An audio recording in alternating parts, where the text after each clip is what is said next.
नमस्कार बच्चों, कैसे हैं आप। मैं प्रदीप शर्मा श्री सिद्धि विनायक एजुकेशनल ट्रस्ट की स्टडी क्लास में आपका स्वागत करता हूं।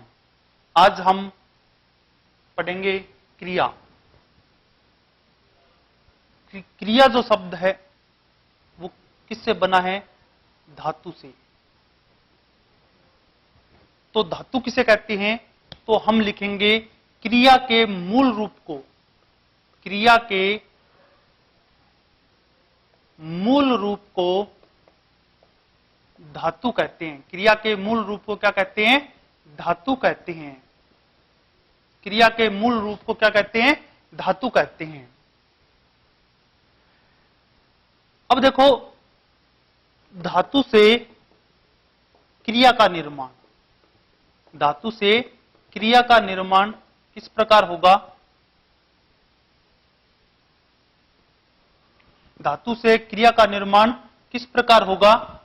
तो हम सबसे पहले यहां लिखेंगे कि कोई भी जो धातु है वो कौन सी भाषा का है? मूल भाषा का। मूल भाषा कह सकते हैं या फिर हम इसको संस्कृत भी कह सकते हैं। ठीक है ना, इसको हम संस्कृत भी कह सकते हैं। जब कोई भी धातु है उसके साथ यदि ना प्रत्यय जोड़ दिया जाए, कौन सा प्रत्यय जोड़ दिया जाए? ना प्रत्यय जोड़ दिया जाए, तो जो उससे एक नया शब्द बनता है, ठीक है ना, वो क्या होती है? क्रिया होती है। वो क्या होती है? हिंदी की क्या होती है? क्रिया होती है। जिस प्रकार मैंने लिखा पड धातु, ठीक है ना, उसके साथ मैंने ना प्रत्यय जोड़ा तो ये क्या बन गया? पढ़ना। ये क्या बन गई? क्रिया बन गई। ठीक है। मैंने लिखा लिख धातु, मैंने इसके साथ ना जोड़ा तो ये क्या बन गई? लिखना बन गया। ठीक है ना। उसके बाद में मैंने, ये शब्द है हंस, जब मैंने इसके साथ ना जोड़ा तो ये क्या बन गया? हंसना बन गया। तो ये जो है ये क्रियाएं हैं। ये जो है ये क्या है? क्रियाएं हैं। ये हिंदी की क्रियाएं हैं। समझ में आ गया ना। कोई भी जो धातु होती है वो कौन सी भाषा की होती है? मूल भाषा या फिर संस्कृत। और उसके साथ जब हम ना प्रत्यय जोड़ देते हैं तो वो क्या बन जाता है? क्रिया बन जाती है। हिंदी की क्रिया बन जाती है। ठीक है ना। जिस प्रकार हमने यहां पर बना दिया, पढ़ के साथ ना जोड़कर पढ़ना, लिख के साथ ना जोड़कर लिखना, ठीक है ना, हंस के साथ ना जोड़कर हंसना। आया समझ में? अब आगे चलते हैं कि क्रिया कहते किसे हैं। सबसे पहले क्रिया की परिभाषा हम लिखेंगे। क्रिया की परिभाषा कि जिस शब्द से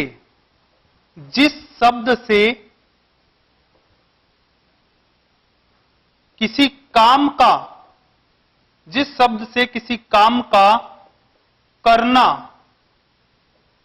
या होना पाया जाए, होना पाया जाए, उसे क्रिया कहते हैं। उसे क्या कहते हैं? क्रिया कहते हैं। ठीक है ना।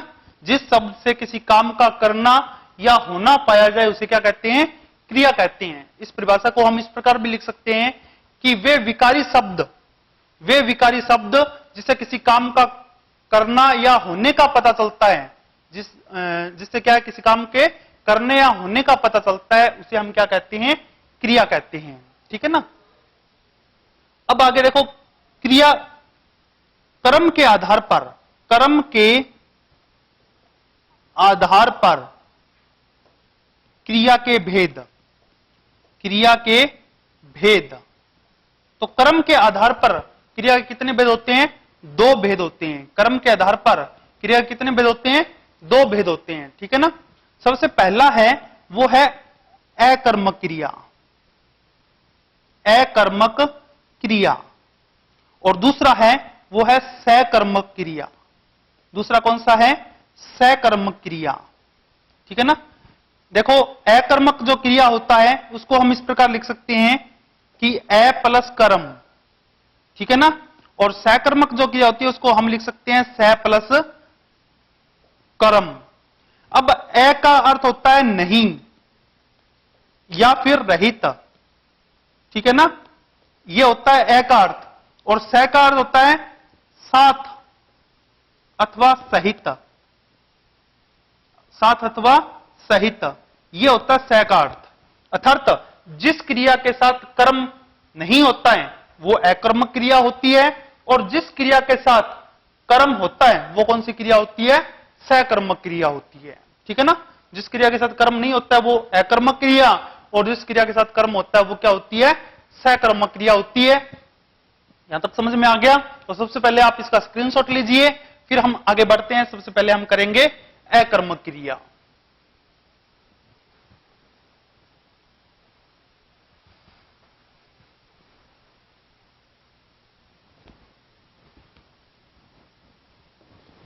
अब हम चलते हैं अकर्मक क्रिया पर।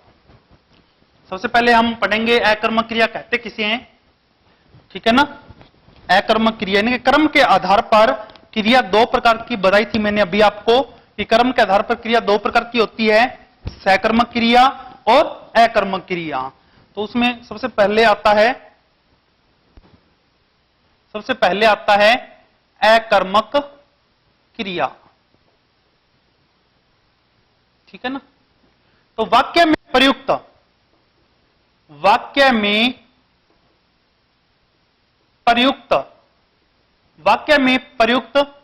क्रिया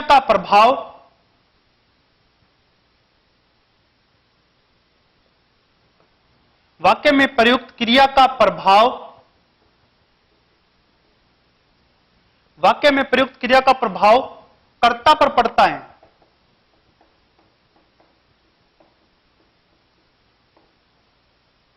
अर्थात जिस क्रिया के साथ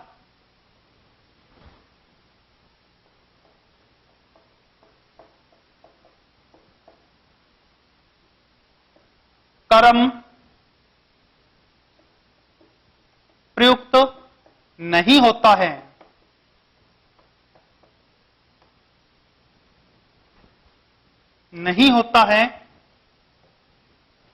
उसे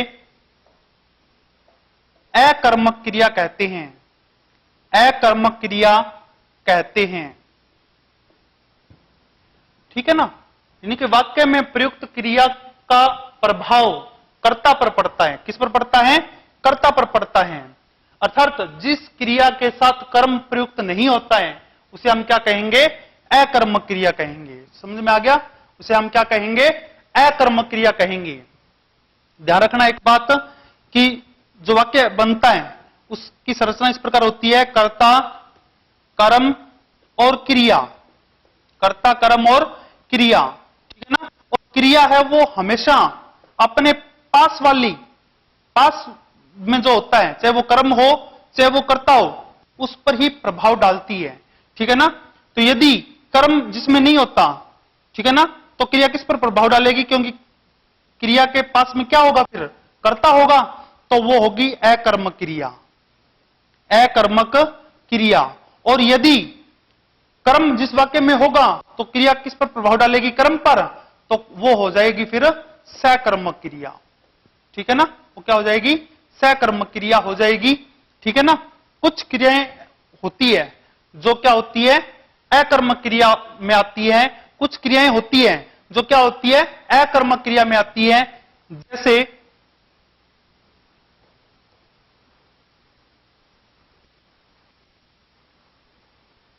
जैसे चलना,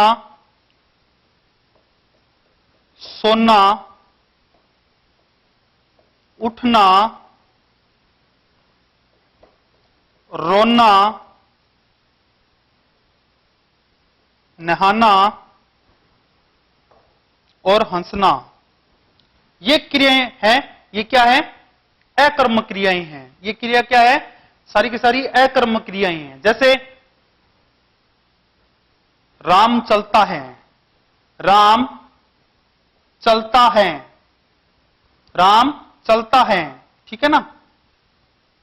आगे क्या है, सोना, तो मोहन सोता है, मोहन सोता है। फिर क्या है, उठना, तो धुआं, धुआं सोता है, धुआं उठता है। फिर क्या है, उठना, तो धुआं सोता है, धुआं उठता है। फिर क्या है, सोना, तो मोहन सोता है, मोहन सोता है। फिर क्या है, उठना, तो धुआं, धुआं सोता है, धुआं उठता है। फिर क्या है, उठना, तो धुआं उठता है, धुआं उठता है। फिर है बालक, बालक रोता है, बालक रोता है। बच्चा नहाता है, और गीता हंसती है। ये सारे के सारे वाक्य कौन सी क्रिया के हैं? अकर्मक क्रिया के। कौन सी क्रिया के हैं? अकर्मक क्रिया के है, ठीक है ना। राम चलता है, मोहन सोता है, धुआं उठता है, बालक रोता है, बच्चा नहाता है, गीता हंसती है। ये सारे के सारे कौन सी क्रिया के वाक्य हैं? अकर्मक क्रिया के वाक्य हैं, ठीक है ना। इसके बाद में हम अब करते हैं सकर्मक क्रिया। सबसे पहले आप इसका स्क्रीनशॉट लीजिए, फिर हम करते हैं सकर्मक क्रिया।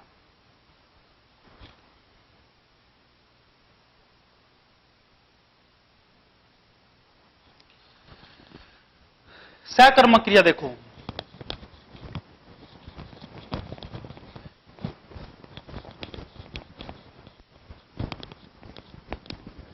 सकर्मक क्रिया क्या होती है? जिसके साथ कर्म होता है, जिसके साथ कर्म होता है, जिसके साथ क्या होता है? कर्म होता है। दूसरी है सकर्मक क्रिया। देखो वाक्य में प्रयुक्त क्रिया का प्रभाव, क्रिया का प्रभाव कर्म पर पड़ता है, कर्म पर पड़ता है। अर्थात जिस क्रिया के साथ, जिस क्रिया के साथ कर्म प्रयुक्त होता है, प्रयुक्त होता है, उसे सकर्मक क्रिया कहते हैं, उसे सकर्मक क्रिया कहते हैं, ठीक है ना। अभी मैंने आपको बताया था इसके बारे में कि वाक्य में प्रयुक्त क्रिया का प्रभाव कर्म पर पड़ता है, अर्थात जिस क्रिया के साथ क्या होता है? कर्म प्रयुक्त होता है, उसे हम क्या कहेंगे? सकर्मक क्रिया कहते हैं। जैसे अभी मैंने कहा था कि क्रिया है वो अपने पास वाले शब्द पर प्रभाव डालते हैं, चाहे वो क्या हो? कर्ता हो, चाहे वो कर्म हो, ठीक है ना। अगर कर्ता और क्रिया के बीच में यदि कर्म दे रखा है तो वो कर्म पर प्रभाव डालेगी, अगर कर्म नहीं है तो वो किस पर प्रभाव डालेगी? कर्ता पर प्रभाव डालेगी। अब इसमें कर्म होगा तो वो किस पर प्रभाव डालेगी? कर्म पर प्रभाव डालेगी, अर्थात उसके साथ कर्म होगा तो वो क्या हो जाएगी? सकर्मक क्रिया हो जाएगी। कौन सी क्रिया हो जाएगी? सकर्मक क्रिया हो जाएगी। जैसे कुछ क्रियाएं ऐसी हैं जो सकर्मक है, जैसे सकर्मक क्रियाओं में जैसे है लिखना,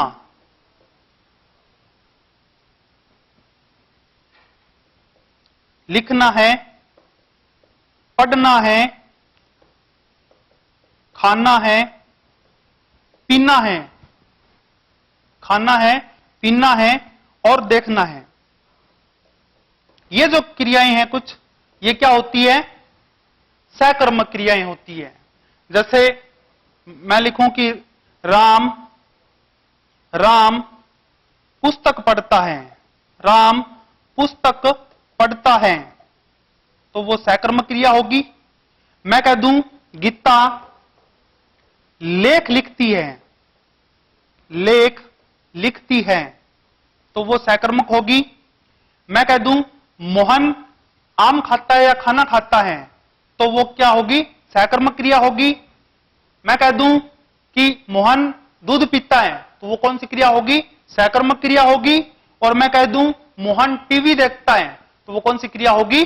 सकर्मक क्रिया होगी, ठीक है ना। तो ये है सकर्मक क्रिया के उदाहरण। तो सबसे पहले आप इसका स्क्रीनशॉट लीजिए, फिर हम आगे बढ़ते हैं।